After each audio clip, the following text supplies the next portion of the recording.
Hello everyone, welcome to my YouTube channel.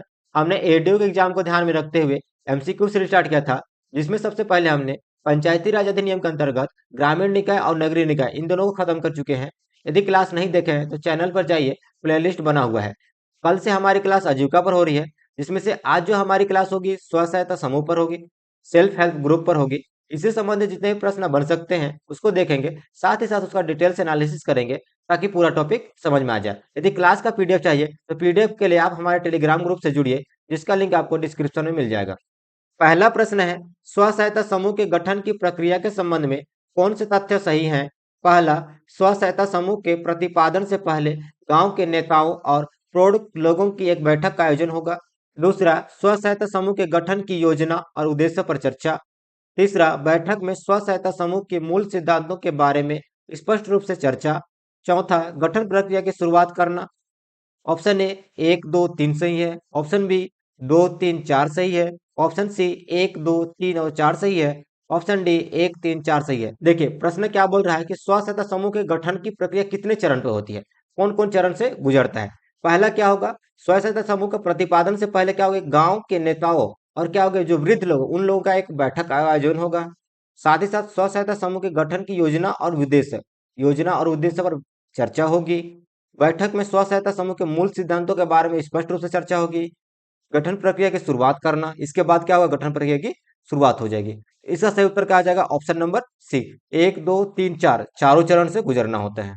दूसरा प्रश्न है, स्व सहायता समूह किस प्रकार का संगठन होता है? ऑप्शन ए स्वैच्छिक, ऑप्शन बी औपचारिक, ऑप्शन सी अनौपचारिक, ऑप्शन डी ए और सी दोनों। क्या बोला है, जो स्व सहायता समूह होता है किस प्रकार का संगठन होता है? इसका सही उत्तर होगा ऑप्शन नंबर डी। याद रखेंगे, जो स्व सहायता समूह होता है स्वैच्छिक और अनौपचारिक प्रकार का संगठन होता है, औपचारिक प्रकार का नहीं होता है। कैसा होगा, स्वैच्छिक होगा और अनौपचारिक होगा। तीसरा प्रश्न है, स्व सहायता समूह का आदर्श आकार होता है? ऑप्शन ए 5 से 15 महिला, ऑप्शन बी 10 से 15 महिला, ऑप्शन सी 15 से 25 महिला, ऑप्शन डी 10 से 25 महिला। तो क्या बोल रहा है, जो स्व सहायता समूह होता है उनका आकार क्या होता है? इसका सही उत्तर होगा ऑप्शन नंबर बी 10 से 15 महिला। याद रखेंगे, जो स्व सहायता समूह होता है उनके सदस्यों की जो संख्या होती है 10 से 15, इनका क्या है, सामान्य या आदर्श आकार है। लेकिन अधिकतम की बात करूं तो अधिकतम 20 तक हो सकती है। अधिकतम क्या 20 तक हो सकती है। कभी कभी क्या होता है 20 से भी अधिक होता है, लेकिन उनके लिए क्या कंडीशन है इनके बारे में आगे देखेंगे। चौथा प्रश्न है, आमतौर पर एक स्व सहायता समूह का प्राथमिक उद्देश्य नहीं है। ऑप्शन ए समूहों को सूक्ष्म वित्त प्रदान करना, ऑप्शन बी महिलाओं को सामाजिक और आर्थिक रूप से सक्षम बनाना, ऑप्शन सी गरीबों को महाजन एवं साहूकारों से कर्ज दिलवाना, ऑप्शन डी गरीबों को बैंकिंग सुविधा उपलब्ध कराना। प्रश्न क्या बोल रहा है कि स्व सहायता समूह का प्राथमिक उद्देश्य नहीं है। कौन सा उद्देश्य नहीं है? समूहों को सूक्ष्म वित्त प्रदान करना होता है, महिलाओं को सामाजिक एवं आर्थिक रूप से सक्षम बनाना ये भी इसका प्राथमिक उद्देश्य है, गरीबों को महाजन एवं साहूकारों से कर्ज दिलवाना नहीं है। याद रखेंगे, जो स्व सहायता समूह है उनका क्या उद्देश्य होता है, गरीबों को महाजन एवं साहूकार के कर्ज से क्या है, मुक्ति दिलाना है। कर्ज दिलवाना नहीं है, कर्ज से क्या करना है, मुक्ति दिलवाना है। गरीबों को बैंकिंग सुविधा उपलब्ध कराना ये भी इसका प्राथमिक उद्देश्य है। इसका सही उत्तर क्या हो जाएगा, ऑप्शन नंबर सी। याद रखेंगे क्या क्या प्राथमिक उद्देश्य हैं। पहला तो समूहों को सूक्ष्म वित्त प्रदान करना, दूसरा महिलाओं को सामाजिक एवं आर्थिक रूप से सक्षम बनाना, तीसरा क्या होगा, गरीबों को महाजन एवं साहूकार के कर्ज से मुक्ति दिलवाना, चौथा गरीबों को बैंकिंग सुविधा उपलब्ध कराना। पांचवा प्रश्न है, आदर्श स्व सहायता समूह के संबंध में सही नहीं है। ऑप्शन ए 10 से 15 सदस्य वाले समूहों का पंजीकरण करना आवश्यक नहीं है। ऑप्शन बी एक परिवार के केवल एक सदस्य हो। ऑप्शन सी सामान्य रूप से मिश्रित समूह को प्राथमिकता दी जाती है। ऑप्शन डी सदस्य समान सामाजिक और वित्तीय पृष्ठभूमि के होते हैं। क्या बोल रहे हैं, जो स्व सहायता समूह होता है उसके संबंध में क्या सही नहीं है, क्या सही नहीं है? ऑप्शन ए क्या है, 10 से 15 सदस्य वाले समूह का पंजीकरण करना आवश्यक नहीं है, सही है। याद रखेंगे, यदि किसी समूह की संख्या 10 से 15 या 20 तक भी होती है तो उसके लिए क्या है, पंजीकरण करना आवश्यक नहीं होता है। एक परिवार में केवल एक सदस्य हो, ये भी है। याद रखेंगे, समूह में एक परिवार से एक ही सदस्य हो। ऑप्शन सी सामान्य रूप से मिश्रित समूह को प्राथमिकता दी जाती है, नहीं। याद रखेंगे, सामान्य रूप से क्या होता है, मिश्रित समूह को प्राथमिकता नहीं दी जाती है। मिश्रित का मतलब क्या है कि ऐसा समूह जिसमें महिला और पुरुष दोनों हो, इस प्रकार के समूह को प्राथमिकता नहीं दिया जाता है। ऑप्शन डी सदस्य समान सामाजिक और वित्तीय पृष्ठभूमि के होते हैं, ये भी सही है। ये भी होना चाहिए, जो सदस्य हैं क्या हो, समान सामाजिक और वित्तीय पृष्ठभूमि के हो। इसका सही उत्तर क्या आ जाएगा? Option number C. छठवां प्रश्न है, स्व सहायता समूह के संबंध में नीचे दिए गए कथनों में से कितने कथन सही हैं? पहला, यदि समूह में 20 से अधिक सदस्य होते हैं तो कंपनी अधिनियम के तहत समूह का पंजीकरण आवश्यक हो जाता है।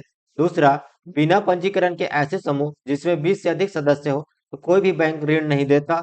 तीसरा, कुछ विशेष परिस्थितियों में समूह की संख्या 2 से 5 तक हो सकती है। ऑप्शन ए है कोई एक सही है, ऑप्शन बी कोई दो सही है, ऑप्शन सी सभी तीनों सही है, ऑप्शन डी इनमें से कोई नहीं।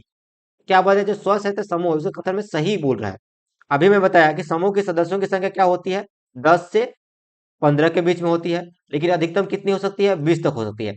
तो 20 तक के लिए पंजीकरण करने की आवश्यकता नहीं होती है। लेकिन यदि मान लीजिए किसी समूह का जो संख्या है, सदस्यों की संख्या 20 से क्या है? अधिक है, तो इसके लिए पंजीकरण आवश्यक हो जाता है।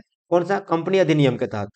बिना पंजीकरण के ऐसे समूह जिसमें 20 से अधिक सदस्य हो तो कोई भी बैंक ऋण नहीं देता। यदि मान लीजिए 20 से अधिक संख्या हो, पंजीकरण नहीं है, तो बैंक क्या करेगा? ऋण नहीं देगा। कुछ विशेष परिस्थितियों में समूह की संख्या 2 से 5 हो सकते हैं, ये भी सही है। इसका सही उत्तर क्या आ जाएगा? ऑप्शन नंबर सी, सभी तीनों सही है। सातवां प्रश्न है, स्व सहायता समूह में पदाधिकारी होते हैं। ऑप्शन ए अध्यक्ष, उपाध्यक्ष, सचिव। ऑप्शन बी अध्यक्ष, सचिव, कोषाध्यक्ष। ऑप्शन सी अध्यक्ष, उपाध्यक्ष, कोषाध्यक्ष। ऑप्शन डी अध्यक्ष, उपाध्यक्ष, सदस्य। प्रश्न में क्या बोल रहे हैं? जो स्व सहायता समूह होते हैं उसमें कौन कौन से पदाधिकारी होते हैं? इसका सही उत्तर होगा ऑप्शन नंबर बी, अध्यक्ष, सचिव और कोषाध्यक्ष। याद रखेंगे 3 पदाधिकारी होते हैं, एक अध्यक्ष होगा, दूसरा क्या सचिव और तीसरा क्या होगा? कोषाध्यक्ष। ये भी याद रखेंगे जो पदाधिकारी होंगे सदस्यों में से चुने जाएंगे। किसमें से? सदस्यों में से चुने जाएंगे। साथ ही साथ कोई भी पदाधिकारी 2 वर्ष से अधिक नहीं हो सकता है। एक ही पद पे जो पदाधिकारी होगा 2 वर्ष से अधिक नहीं रह सकता है। आठवां प्रश्न है, 3 माह पुराने और 11 सूत्र का पालन करने वाले स्व सहायता समूह को कितने रुपए चक्रीय निधि के रूप में प्रदान किया जाता है? ऑप्शन ए 5,000 रुपए, ऑप्शन बी 15,000 रुपए, ऑप्शन सी 25,000 रुपए, ऑप्शन डी 50,000 रुपए।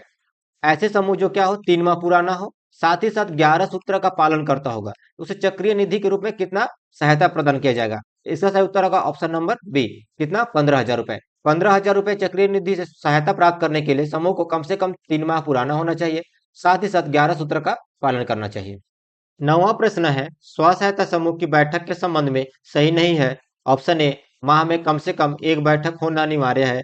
ऑप्शन बी बैठक की अध्यक्षता समूह का अध्यक्ष करता है। ऑप्शन सी बैठक की गणपूर्ति कुल सदस्यों का 50% होगा। ऑप्शन डी बैठक में किसी भी विषय में निर्णय सर्वसम्मति से लिया जाएगा। क्या बोल रहा है? जो स्व सहायता समूह की बैठक होती है उसके संबंध में क्या सही नहीं है? ऑप्शन ए माह में कम से कम एक बैठक होना अनिवार्य है, ये सही है। देखिए, समूह की जो बैठक होती है साप्ताहिक भी होती है, मासिक भी होती है, लेकिन कम से कम एक बैठक होना तो अनिवार्य है 1 माह में। बैठक की अध्यक्षता समूह का अध्यक्ष करता है, गलत है। याद रखेंगे बैठक की जो अध्यक्षता होता है सदस्यों में से चुना जाएगा। इसमें से सदस्यों में से चुना जाएगा, ना कि समूह का अध्यक्ष करता है। ऑप्शन सी बैठक की गणपूर्ति कुल सदस्यों का 50% होगा, ये भी सही है। कम कितना होना चाहिए? 50%। बैठक में किसी भी विषय में निर्णय सर्वसम्मति से लिया जाएगा, ये भी सही है। तो याद रखेंगे बैठक के बारे में क्या क्या रखेंगे। पहले बात तो ये माह में कम से कम एक बैठक होना अनिवार्य है। दूसरा, अध्यक्ष कौन करता है? अध्यक्ष सदस्यों में से चुना जाता है। तीसरा, बैठक के लिए गणपूर्ति कितना होगा? 50% होगा। और बैठक में किसी भी विषय में जो निर्णय है किससे लिया जाएगा? सर्वसम्मति से लिया जाएगा। इसका सही उत्तर क्या आ जाएगा? Option number B. 10वां प्रश्न है, स्व सहायता समूह गठन की प्रक्रिया में कितने माह का समय लगता है? ऑप्शन ए 3 माह, ऑप्शन बी 5 माह, ऑप्शन सी 6 माह, ऑप्शन डी 1 वर्ष। तो इसका सही उत्तर क्या हो जाएगा? Option number C. याद रखेंगे स्व सहायता समूह है, इसके गठन की जो प्रक्रिया 6 माह में संपन्न होती है। तो कितना समय लगेगा? तो बोलेंगे 6 माह। आज की क्लास हम यही समाप्त करेंगे। यदि चैनल पर नए हैं तो चैनल सब्सक्राइब कर लीजिए, साथ ही साथ बेल आइकन प्रेस कर लीजिए ताकि आगे आने वाली क्लास की नोटिफिकेशन आपको मिल सके।